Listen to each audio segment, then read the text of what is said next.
Hey there, everyone. drbethwestie here, and I wanted to talk about estrogen dominance and things to look for when you are looking at your own hormone levels. So, this can be kind of a controversial topic because there are some people who are like, oh, estrogen dominance isn't a thing, blah, blah, blah.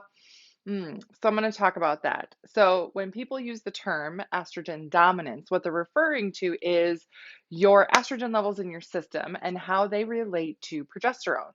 There should be an even balance level of these hormones throughout the month. And if there isn't, then that causes like estrogen dominance, meaning you have more estrogen in your system than you do progesterone to help balance it out. And it can create a slew of issues here. Yes. Now, this is not an exclusive list. There can be other things on here. This can cause other issues with your androgen levels and everything else, which is a whole other video and topic. But a lot of PMS issues, PMDD, mood swings, things like that, having cramps, having a lot of pain, not just around the time of your cycle, but also around ovulation. That's also a thing. PCOS, endometriosis, and there's different types of PCOS that can be brought on by different types of estrogen dominance and also your androgen levels. I can do a video on this if you want. Just leave me a comment down below if you want me to deep dive into that, because that's a whole other thing. Having really heavy cycles, having hot flashes, having gut issues, digestive health issues, weight gain, inability to lose weight, brain fog, all these other things. This is a good question. My naturopath gave me progesterone to try to balance. Is that right? That's an excellent question, and it's really hard to know unless we know which thing we're looking at. So here are some examples of what I see when I do a Dutch test on somebody. So a Dutch test, this is a dried urine test for comprehensive hormones. This is more than just looking at a blood test. This is looking at what your levels are and how your body's processing it. That's really, really important. So I'm going to cover that one here, right? But overall, this is just a sample of the test. This is the first page. So this is somebody who, again, this person, it says that she's 63 and her estrogen's that high. Wow. Okay. But I see this a lot. I've seen this today. And I have 3 other tests this week alone that look like this. And these gals are in their 30s and 40s. One gal's 28, I think, late 20s. So this is not just, I need that test. I'm in perihel. Yeah, this is the thing where this is what we're looking at. The Dutch test shows you, oh, look, this is not just, on the range or whatever. This is above range here, but then you see your progesterone being below range here, right? Her testosterone and stuff, that's a whole other video. That's a whole other video that also creates problems. But this is what we're looking at here. This is what most people think estrogen dominance is, which is an example here that I was showing you. So this is supposed to be the arrow on the estrogen thing. So the green, that would be like within the normal range here. Oh, we're supposed to keep them within the normal range. This is way above range. This is way below range. That's estrogen dominance. You have way too much estrogen and not enough progesterone. So a lot of times people say, well, let's just throw progesterone at you. Okay, that's not wrong, but what are we doing about this? This creates a lot of problems in your system. A lot. So if you're just adding progesterone but not addressing the excessive amount of estrogen there, that's that's a lot of heavy lifting for that progesterone to do without any other help. You know what I mean? If somebody has levels like this, their estrogen's actually midline. Hey, this is a good level, but their progesterone has just dropped. And you might be thinking, well, why would their progesterone drop? Multiple reasons, right? It could be stress factors, it could be gut issues, it could be a lot of other things that their progesterone has just dropped. But for this example, if your estrogen levels are actually okay and your progesterone is, by adding in progesterone, that can be very helpful. That's one of those cases where some gals are like, oh yeah, I started a progesterone cream and oh my gosh, that's amazing. Or oh, this is fantastic. Yay, great. Because you are already set up for success here. Yeah, yes. This case, not so much. No. So one of the things that I actually created is supplements to help your system create and maintain the right amount of estrogen and progesterone when you should have them. Yes. So I'm going to put a link here in the comments to get your hands on these. The purpose of this is to help your system really make sure you're getting enough of the right nutrients. So this one's to help balance out your estrogens. This helps your body create and maintain the right amount of estrogen in your system. There's specific herbs in here. And then 2 weeks later, when your body's higher in progesterone, you use this. This helps boost your progesterone levels and maintain that amount. And completely different herbs, completely different herbs. Why would that be important? Because your body's higher in progesterone then, and you want to have that balance. It keeps you from becoming estrogen dominant. It keeps you from being progesterone deficient. It helps balance these systems out. So again, those are in the comments. And if you guys have more questions on this, again, put your questions in the comments, or you can message me, and I'm more than happy to do more information on this. But this is something where, yes, that can help. And you might be thinking, well, do you use both of them then if you're, in these situations? Yes, you just use different doses because this helps maintain your estrogens too. So this is estrogen is good, progesterone is below range, so you want to increase that. This one here, estrogen is on the high end. It's still within range though. Oh, this is still within range. And progesterone is mid-level. I see this a lot too, where somebody's like, yeah, I've had my hormones tested a bunch and they said that it was fine. They said it was within range. So I don't really know. I don't know. I don't feel good. I don't feel right. There's something's wrong. Yes, even though this is technically within range here, this is supposed to be I got really overzealous here with my drawing here. But it's on the very high end of range, but it still does not match with the amount of progesterone that you would have in your body.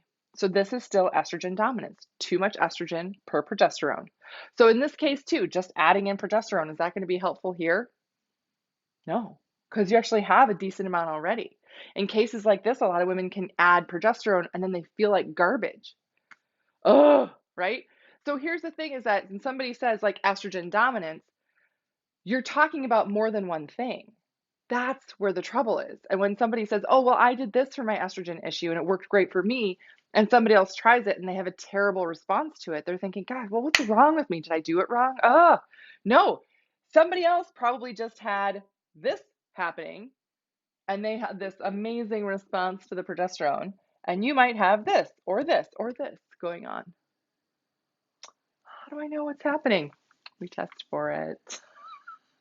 We test for it, and we make sure that you're doing all the right things to maintain your levels once we get them there. Yes. So estrogen, high end of range, progesterone, mid-level, does not match. That's estrogen dominance.